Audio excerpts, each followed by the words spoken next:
It's only a small part of Kansas City, but it accounts for most of the city's homicides. And that same area also contains most of the city's vacant homes. In tonight's Safe KC report, investigator Andy Alcock shows us how dealing with vacant homes is one way to address violence.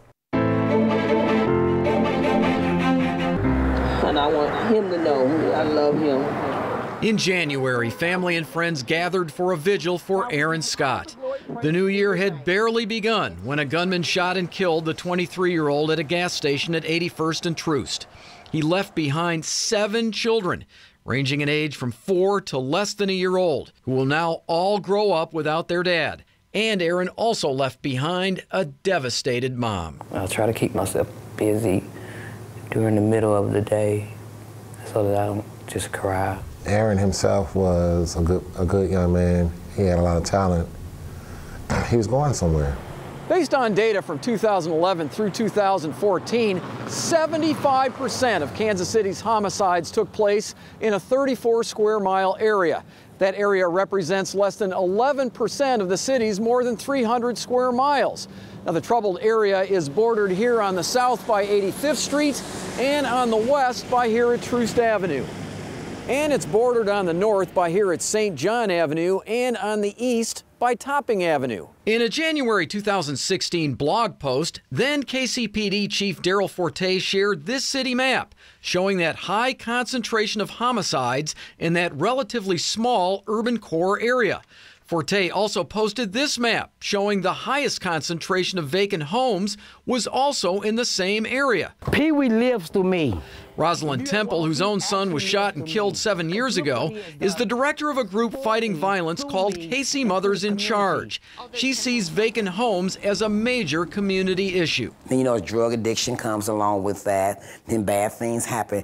Yes, I do think it's a problem. Jackson County's website devotes a whole page to vacant homes and their problems and cites a study tying vacant homes to violent crimes. If these owners are not taking care of their properties, we need to speak up as residents in that neighborhood. One way the city is addressing the vacant home problem is through land bank.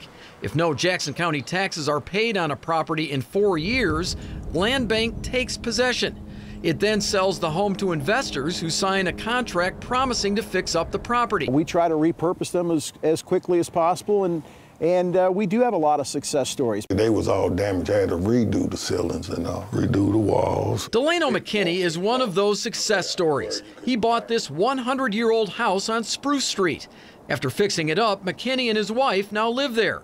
His children, grandchildren, and great-grandchildren visit often. It's really a good thing where they can have a place to come and play. While the city is attempting to deal with the ongoing vacant home problem, what's happened with homicides? Chief Forte's map shows roughly 3 out of every 4 homicides in Kansas City took place in the urban core between 2011 through 2014. 41 Action News compiled data we gathered and created a map for the next 4 years, 2015 through 2018. We found about 2 of every 3 homicides took place in the urban core, a slight decrease. But comparing those 2 time periods, overall, homicides are up more than 30% in 2015 through 18.